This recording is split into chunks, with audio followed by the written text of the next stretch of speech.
ഇന്നത്തെ നമ്മുടെ ചോദ്യങ്ങൾ യോവേലിൻ്റെ പ്രവചനത്തിൽ നിന്നാണ്. വളരെ സിമ്പിളായിട്ടുള്ള ചോദ്യങ്ങളാണ്. വേഗത്തിൽ നമുക്ക് ബൈബിൾ ക്വിസിലേക്ക് പോകാം.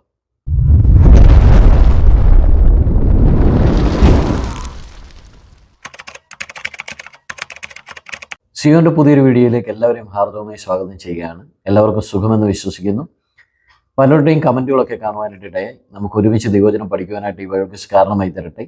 ബൈബിൾ ക്വിസ് ബൈബിൾ പഠിക്കുവാനൊക്കെ നിങ്ങൾക്ക് വളരെയധികം പ്രയോജനപ്പെടുന്നുവെന്ന് അറിയുന്നതിൽ വളരെ സന്തോഷം. എല്ലാവരെയും ദൈവം ധാരാളമായിട്ട് അനുഗ്രഹിക്കട്ടെ എന്ന് പിന്നെയും പ്രാർത്ഥിക്കുന്നു.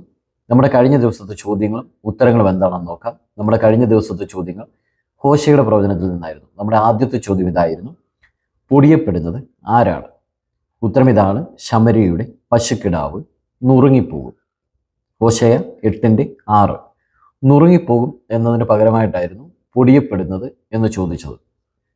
രണ്ടാമത്തെ ചോദ്യം ഇതായിരുന്നു: പീഡിതനും വ്യവഹാരത്തിൽ തോറ്റവനുമായിരിക്കുന്നത് ആരാണ്?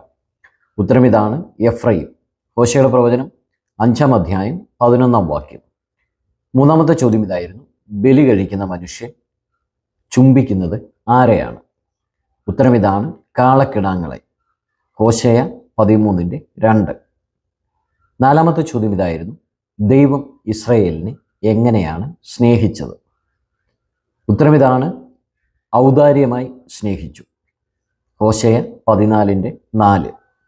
അഞ്ചാമത്തെ ചോദ്യം ഇതായിരുന്നു: ന്യായവിധി എങ്ങനെ വരുന്നു? ഉത്തരം ഇതാണ്: വയലിലെ ഉഴച്ചാലുകളിൽ നഞ്ചുചെടി പോലെ മുളച്ചു വരുന്നു. ഹോശയ 10:4. നമ്മുടെ ആറാമത്തെ ചോദ്യം ഫിൽ ഇൻ ദി ബ്ലാങ്ക്സ് ആയിരുന്നു. അതിൻ്റെ ഉത്തരം വരുന്നത് ഹോശയുടെ പ്രവചനം 6:6. യാഗത്തിലല്ല ദയയിലും ഹോമയാഗത്തേക്കാൾ ദൈവപരിജ്ഞാനത്തിലും ഞാൻ പ്രസാദിക്കുന്നു. ഈ വാക്യമായിരുന്നു നമ്മുടെ ഫിൽ ഇൻ ദി ബ്ലാങ്ക്സിൽ കൊടുത്തിരുന്നത്. നമ്മുടെ ഏഴാമത്തെ ചോദ്യം ഇതായിരുന്നു: 2 പേര് വീഴുമ്പോൾ കൂടെ വീഴുമെന്ന് പറഞ്ഞിരിക്കുന്നത് ആരാണ്? ഉത്തരം ഇതാണ്: യഹൂദ. ഹോശയ 5:5. എട്ടാമത്തെ ചോദ്യം ഇതായിരുന്നു: ബുദ്ധിയെ കെടുത്തിക്കളയുന്നത് എന്തെല്ലാമാണ്? ഉത്തരം ഇതാണ്: പരസംഗവും വീഞ്ഞും പുതിയ വീഞ്ഞും. ഹോശയ 4:11. ഒൻപതാമത്തെ ചോദ്യം ഇതായിരുന്നു: ഭൂമി എന്തിനൊക്കെയാണ് ഉത്തരം നൽകുന്നത്? ഉത്തരം ഇതാണ്: ധാന്യത്തിനും വീഞ്ഞിനും എണ്ണയ്ക്കും. ഹോശയ 2:22. പത്താമത്തെ ചോദ്യം ഇതായിരുന്നു: ബൈബിളിൽ ഒരു പ്രാവശ്യം മാത്രം പരാമർശിച്ചിരിക്കുന്ന ഒരു മൃഗം ഈ പുസ്തകത്തിലുണ്ട്. അത് ഏതാണ്? ഉത്തരം ഇതാണ്: വള്ളിപ്പുലി. ഹോശയ 13:7. ഇത്രയുമായിരുന്നു നമ്മുടെ കഴിഞ്ഞ ദിവസത്തെ ചോദ്യങ്ങളും ഉത്തരങ്ങളും. ഈ ചോദ്യങ്ങൾക്ക് ആദ്യം ശരി ഉത്തരം അയച്ച 10 പേർ ആരൊക്കെയാണെന്ന് നമുക്ക് നോക്കാം. ആദ്യം ഉത്തരം അയച്ച് വിജയിയായിരിക്കുന്നത് ബ്രദർ മനു. രണ്ടാമതായി ശരി ഉത്തരം അയച്ചിരിക്കുന്നത് ബ്രദർ ജോർജ് TG. മൂന്നാമതായി ഉത്തരം അയച്ചിരിക്കുന്നത് സിസ്റ്റർ ആനി മാത്യു. നാലാമതായി ഉത്തരം അയച്ചിരിക്കുന്നത് സിസ്റ്റർ സൂസി ജോസ്. അഞ്ചാമതായി ഉത്തരം അയച്ചിരിക്കുന്നത് സിസ്റ്റർ സാലി ജോസഫ്. ആറാമതായി ശരി ഉത്തരം അയച്ചിരിക്കുന്നത് സിസ്റ്റർ ഗീത വർഗീസ്. ഏഴാമതായി ശരി ഉത്തരം അയച്ചിരിക്കുന്നത് സിസ്റ്റർ ജെമി മാത്യു. എട്ടാമതായി ശരി ഉത്തരം അയച്ചിരിക്കുന്നത് സിസ്റ്റർ സജിത സുരേഷ്. ഒൻപതാമതായി ശരി ഉത്തരം അയച്ചിരിക്കുന്നത് സിസ്റ്റർ മീഖ ഷെർലിൻ. പത്താമതായി ശരി ഉത്തരം അയച്ചിരിക്കുന്നത് സിസ്റ്റർ റെജിമോൾ. ഇത്രയും പേരാണ് ശരി ഉത്തരം അയച്ചിരിക്കുന്നത്. ഉത്തരങ്ങൾ അയച്ച എല്ലാവരെയും ദൈവം ധാരാളമായിട്ട് അനുഗ്രഹിക്കട്ടെ. വിജയികൾക്ക് അഭിനന്ദനങ്ങൾ. വിജയികളാകാത്ത ആരും നിരാശപ്പെടേണ്ട കാര്യമില്ല. കഴിഞ്ഞ പ്രാവശ്യം ഓർപ്പിച്ചതുപോലെ തന്നെ നമ്മുടെ ബൈബിൾ ക്വിസിൻ്റെ പകുതി പോലും നമ്മൾ പൂർത്തീകരിച്ചിട്ടില്ല. അതായത് 66 പുസ്തകങ്ങളിൽ 33 പുസ്തകം പോലും നമ്മൾ ഇതുവരെ എത്തിയിട്ടില്ല. അതുകൊണ്ട് ആരും നിരാശപ്പെടേണ്ട. നിങ്ങൾക്കും വിജയിയാകുവാനായിട്ടുള്ള അവസരങ്ങൾ ധാരാളം മുൻപിൽ കിടക്കുകയാണ്. അതുകൊണ്ട് വേഗത്തിൽ തന്നെ ഉത്തരങ്ങൾ അയക്കുവാനായിട്ട് എല്ലാവരും ശ്രമിക്കുക. നമ്മുടെ ഇന്നത്തെ ചോദ്യങ്ങൾ യോവേലിൻ്റെ പ്രവചനത്തിൽ നിന്നാണ്. നമ്മുടെ ആദ്യത്തെ ചോദ്യം ഇതാണ്: ആലയത്തിൽ നിന്നും അറ്റുപോയത് എന്താണ്? ചോദ്യം ഒരിക്കൽ കൂടി: ആലയത്തിൽ നിന്നും അറ്റുപോയത് എന്താണ്? രണ്ടാമത്തെ ചോദ്യം ഇതാണ്: ഉണങ്ങിപ്പോയ വൃക്ഷങ്ങൾ ഏതെല്ലാമാണ്? ചോദ്യം ഒരിക്കൽ കൂടി പറയാം: ഉണങ്ങിപ്പോയ വൃക്ഷങ്ങൾ ഏതെല്ലാമാണ്? മൂന്നാമത്തെ ചോദ്യം ഇതാണ്: പുരോഹിതന്മാർ കരഞ്ഞുകൊണ്ട് പറഞ്ഞത് എവിടെ നിന്നുമാണ്? പുരോഹിതന്മാർ കരഞ്ഞുകൊണ്ട് പറഞ്ഞത് എവിടെ നിന്നാണ്? നാലാമത്തെ ചോദ്യം ഇതാണ്: തീറ്റയില്ലാത്തതിനാൽ ക്ലേശിക്കുന്നത് ആരാണ്?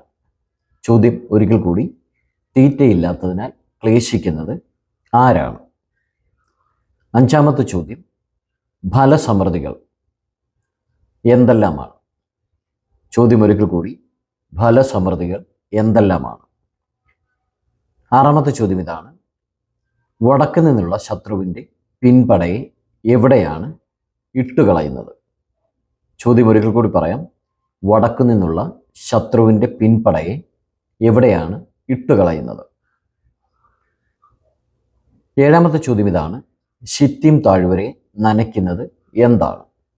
ചോദ്യം ഒരിക്കൽ കൂടി: ശിത്തീം താഴ്വരയെ നനയ്ക്കുന്നത് എന്താണ്? എട്ടാമത്തെ ചോദ്യം: കാഴ്ചയിൽ ഞങ്ങൾ ചെറിയവർ, എങ്കിലും ദൈവത്തിൻ്റെ മുൻപിൽ ഞങ്ങൾ വലിയൊരു കൂട്ടമാണ്. ഞങ്ങൾ ആരാണ്? ചോദ്യം ശ്രദ്ധിച്ചു കേൾക്കുക. കാഴ്ചയിൽ ഞങ്ങൾ ചെറിയവരാണ്, എങ്കിലും ദൈവത്തിൻ്റെ മുൻപിൽ ഞങ്ങൾ വലിയൊരു കൂട്ടമാണ്.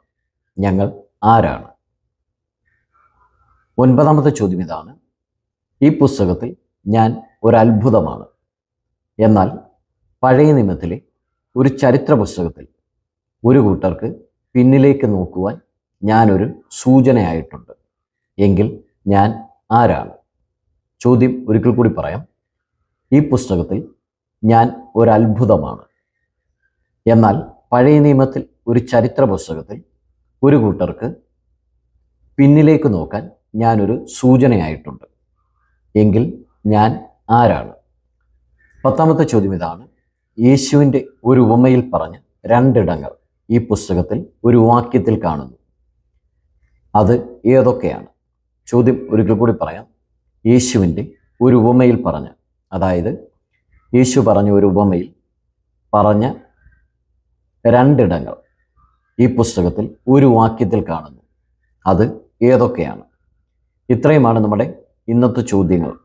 എല്ലാവരും വേഗത്തിൽ തന്നെ ഉത്തരങ്ങൾ അയയ്ക്കുക. നമുക്ക് ഉത്തരങ്ങൾ അയക്കുവാനായിട്ട് അടുത്ത ബൈബിൾ ക്വിസ് തുടങ്ങുന്നത് വരെയും സമയമുണ്ട്. എങ്കിലും 10 പേരിൽ ഒരാളാകുവാൻ നിങ്ങൾ ആഗ്രഹിക്കുന്നെങ്കിൽ ദൈവവചനം വായിച്ചു തന്നെ വേഗത്തിൽ ഉത്തരങ്ങൾ അയയ്ക്കുക. ശരി ഉത്തരം അയക്കുന്ന 10 പേരെയാണ്, ആദ്യം ശരി ഉത്തരം അയക്കുന്ന 10 പേരെയാണ് നമ്മൾ വിജയികളായിട്ട് തിരഞ്ഞെടുക്കുന്നത്.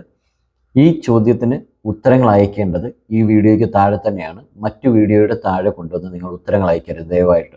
അത് ഉത്തരങ്ങളെല്ലാം നമ്മൾ പബ്ലിക്കാക്കിയ വീഡിയോകളാണ്. അതിൻ്റെ താഴെ കൊണ്ട് ഉത്തരങ്ങൾ അയക്കരുത്. ഈ വീഡിയോയ്ക്ക് താഴെ തന്നെ നിങ്ങളെല്ലാവരും ഉത്തരങ്ങൾ അയക്കുവാനായിട്ട് ശ്രദ്ധിക്കുക. അതിനായിട്ട് ദൈവം നിങ്ങളെ ഒരുക്കട്ടെ. അടുത്തൊരു വീഡിയോയിൽ കാണും വരെയും ദൈവം അടുത്ത ചിറകളിൽ നമ്മെ മറക്കട്ടെ എന്ന് പ്രാർത്ഥിക്കുന്നു.